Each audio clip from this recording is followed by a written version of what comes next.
2024 लोकसभा चुनाव को लेकर राजनीतिक पार्टियां मैदान में उतर चुकी हैं और पूरी तैयारियों के साथ कार्यकर्ताओं को जीत का मंत्र देती हुई नजर आ रही है। इस वक्त मौजूद है इटावा के समाजवादी पार्टी कार्यालय पर, जहां आज आदित्य यादव ने यहाँ एक मीटिंग का आयोजन किया और अपनी समाजवादी पार्टी की कार्यकारिणी का विस्तार किया है। और जितने भी उनके कार्यकर्ता थे वो सभी यहाँ कार्यकर्ता पदाधिकारी मौजूद थे। उनको आज 2024 में जीत के लिए गुरु मंत्र दिया है, किस तरीके से जनता को समझाया जा सके और समाजवादी पार्टी की तरफ आकर्षित किया जा सके। उन्होंने मीडिया से बातचीत करते हुए कहा है कि बीजेपी ने कहीं ना कहीं किसानों को नुकसान पहुंचाया है और युवा भी रोजगार के लिए दुखी है, रोजगार नहीं मिल पा रहा है। तो इसको लेकर इन सारी बातों को लेकर, इन सभी मुद्दों को लेकर जनता के बीच जाएंगे और उनको इस तरीके से समझाएंगे जिससे समाजवादी पार्टी की 2024 में जीत हो।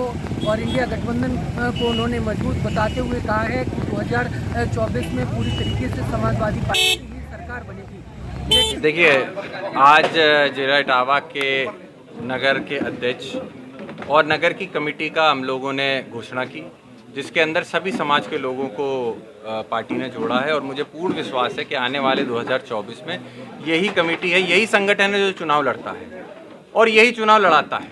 तो एक बहुत मजबूत संगठन है समाजवादियों का, समाजवादी पार्टी का खास करके बहुत मजबूत संगठन इतिहास में भी रहा है, पूर्व में भी रहा है और हम समझते हैं आने वाले समय में भी यही चाबी, सत्ता की चाबी होने वाली है। संगठन ही चुनाव जिताकर एक बार फिर से उत्तर प्रदेश के अंदर भारतीय जनता पार्टी को पलटकर एक बार फिर से बदलाव लाने का जिस तरह से पीडीए की आदित्य जी बात हो रही है, तो पीडीए को लेकर भी कार्यक्रम अब समाजवादी पार्टी कर रही है, तो और कैसी तैयारी है? क्योंकि पहली लिस्ट समाजवादी पार्टी अपनी ले चुकी है और जल्दी दूसरी लिस्टें भी आने। देखिए, कई समय ज़्यादा चुनाव में नहीं, लेकिन हमारा राष्ट्रीय नेतृत्व लगातार लिस्ट जारी कर रहा है और प्रोग्राम भी बंद कर रहे हैं। और पीडीए की जहाँ तक बात है, पीडीए पकौड़ा के जो कार्यक्रम हुए हैं बहुत ही सफल कार्यक्रम हुए हैं। आने वाले चुनाव में भारतीय जनता पार्टी के ये जो झूठे वादे हैं, इनसे अगर सीधे लड़ाई कोई ले सकेगा, ये पीडीए ही होगा जो सीधी लड़ाई लेगा। आज जो स्थिति मध्यम वर्ग के लोगों की या पिछड़े लोगों की है, उस स्थिति को एड्रेस करने के लिए हम लोग लगातार ये कार्यक्रम कर रहे हैं। खासकर इटावा के अंदर नुक्कड़ सभाओं से लेके बड़ी सभाएं तक इन पीडीए की हुई हैं और एक बहुत बड़ा सहयोग और एक जन सैलाब हम लोगों को इन बैठकों में देखने को मिला है। अच्छा, ये बताइए कि जैसे अभी चुनाव की लिस्ट आई, उसमें शिवपाल सिंह जी का नाम नहीं है, तो क्या लगता है कि क्योंकि भारतीय जनता पार्टी ने कल जैसे सदन में कहा थी मुख्यमंत्री ने, तो आपको क्या लग रहा है कि आप चुनाव की दावेदारी करने वाली हैं या शिवपाल सिंह जी का? देखिए, ये पार्टी का और पार्टी का जो शीर्ष नेतृत्व है उसका निर्णय होता है टिकट किसको मिलेगी, किसको नहीं मिलेगी। मैं अपने लिए ही नहीं बल्कि अपने नेता आदरणीय शिवपाल सिंह जी के लिए भी यही कह सकता हूँ कि ये पार्टी पे हम लोगों ने निर्णय छोड़ा हुआ है। चुनाव किसको लड़ाना है, किसको नहीं लड़ाना है, मौजूदा स्थिति में आदरणीय शिवपाल सिंह यादव जी जसवंत नगर से विधायक हैं और सिर्फ विधायक नहीं बल्कि उनका एक राजनीतिक इतिहास इतना बड़ा रहा है जिसके अंदर उन्होंने बहुत काम किया है, सरकार में रहते हुए भी और सरकार के बाहर भी, नेता विरोधी दल रहते हुए भी, प्रदेश अध्यक्ष रहते हुए भी कई काम उन्होंने किए। तो मैं ये समझता हूँ कि अभी हम लोगों के पास जो जिम्मेदारियाँ हैं हम उनका निर्वहन कर रहे हैं। आने वाले समय में पार्टी जो भी जिम्मेदारी देती है वो हम लोग उसका निर्वहन करेंगे और टिकट हो ना हो, हमें चुनाव लड़ाना है अपने लोगों को।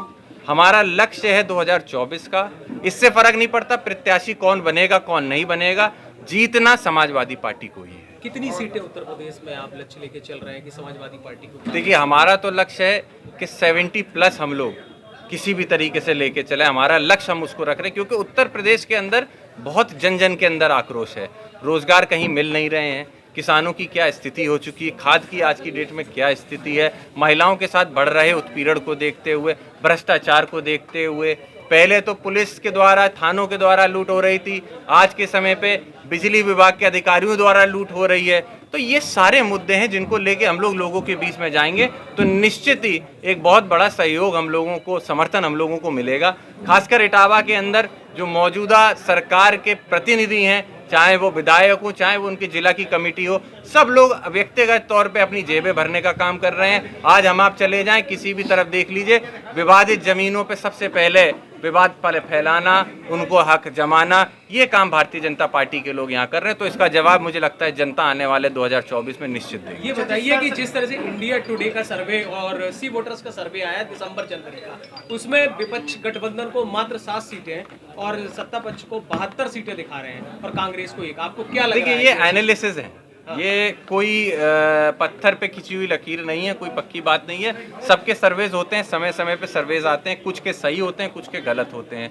ये सी वोटर का भी जो सर्वे आया है, इससे पहले भी जब सर्वे आया था उसमें जो उन्होंने आंकड़े दिए थे, रिजल्ट उससे थोड़ा भिन्न रहा था। तो मैं समझता हूँ ये तो सर्वे हैं, आने वाले समय में जनता जनार्दन ही मेन सर्वे या फिर मेन अपनी मोहर देती है।